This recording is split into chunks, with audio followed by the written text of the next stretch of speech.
Bonjour. L'histoire, l'ensemble des sciences et de l'ufologie a occulté, dissimulé et manipulé les informations de la présence d'anciennes civilisations et des interventions d'autres intelligences sur nos terres. Il y a 450 millions d'années est arrivée dans notre système Terre une civilisation appelée Muril. Elle a été la première civilisation de cette partie de la Grande Terre. Cette civilisation vient d'autres mondes. Ils sont des scientifiques, des ingénieurs, des voyageurs de l'espace, chargés de cartographier les corps célestes qui peuplent le cosmos. Ce sont les géographes de ce que nous appelons univers. Ensemble, ils délimitent les zones à explorer et fixent des bases dans les mondes spéciaux. Étant de grands spécialistes, ils ont étudié et également tracé le maillage électromagnétique de notre Terre. Les Muril ont identifié les vortex énergétiques dans ce maillage et ont fait un extraordinaire travail de repérage.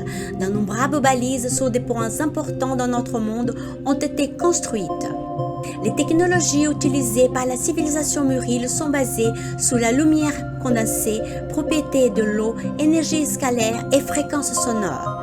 Depuis des millénaires, les colonisateurs dominateurs ont tout mis en œuvre pour ne pas implanter et ni divulguer ces connaissances à l'humanité. Nous avons été, durant toute notre existence, embobinés, dupés, dépouillés des richesses et du savoir d'une façon honteuse et criminelle. De nos jours, les preuves physiques des ouvrages de ces ingénieurs hors pair sont partout. Les fortifications rencontrées en format d'étoile, les pyramides à degrés, la muraille de Chine, ainsi que beaucoup d'autres monuments qu'il nous serait impossible de reproduire à l'identique de nos jours, sont des ouvrages de ces ouvriers magiciens. Chacun de ces chefs-d'œuvre partout dans nos continents avait des fonctions bien précises. Les pyramides à degrés ont été construites sur des vortex énergétiques de la Terre. Elles sont des machines quantiques qui captent des énergies cosmiques et réverbèrent l'énergie tachyonique. Ces énergies équilibrent les vibrations émotionnelles et cérébrales des êtres, augmentant les fréquences. Ces fréquences ouvrent nos consciences et étendent nos perceptions du monde.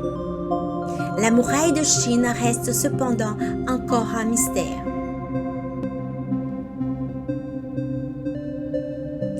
L'architecture de la civilisation Muril nous laisse ébahis par la beauté, mais surtout très interrogatifs quand nous nous rendons compte d'où leur est venue l'inspiration pour créer quelques-unes de ces merveilles. Ces créateurs sont allés chercher dans la géométrie parfaite des molécules d'eau le génie pour construire des bases dans nos continents.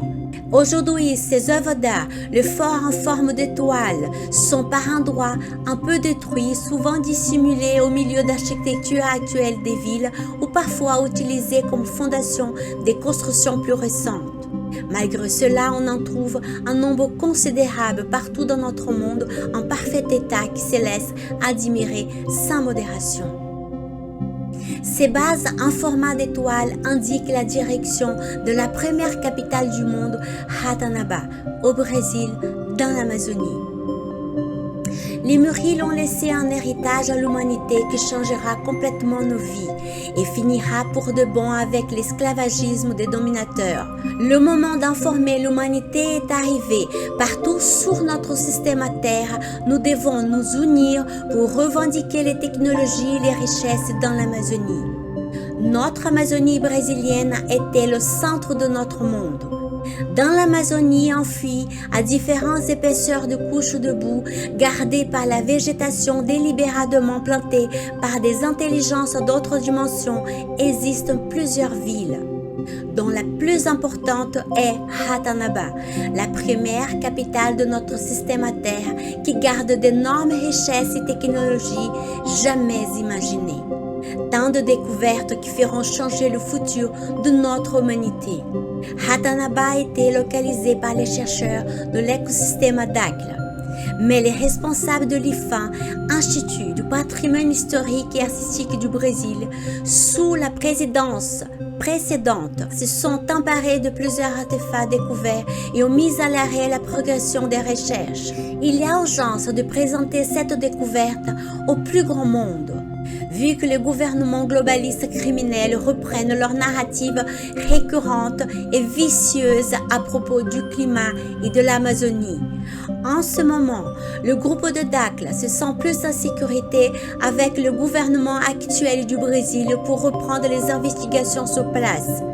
Les chercheurs de l'écosystème Dakhla disposent de la technologie LiDAR scanner pour cette fois-ci explorer et enregistrer par voie aérienne tout l'étendue de la capitale Ratanabá. Ces types de prospection permettront de dresser une carte géographique avec la projection des images en 3D, des structures rencontrées sous la zone et pouvoir prouver au monde l'existence de cette découverte sans précédent. Face à l'urgence de contrer les narratives et les actions de ceux qui s'y préparent à perpétuer les crimes contre l'humanité, le président de Dakhla, Urandir Fernandes de Oliveira, a invité tous ceux qui désirent rejoindre l'écosystème à participer activement aux expéditions ou contribuer aux divulgations massives de ces informations. J'ai la conviction du sérieux des chercheurs de l'écosystème Dakhla. Je rejoins son président, Urandir, et je vous prie de partager cette vidéo le plus possible pour que ces informations voyagent partout dans le monde et deviennent virales sur les réseaux sociaux. Concentrons-nous sur les solutions. Chacun peut participer pour l'ensemble de l'humanité.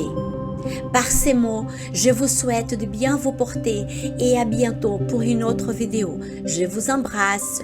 Merci.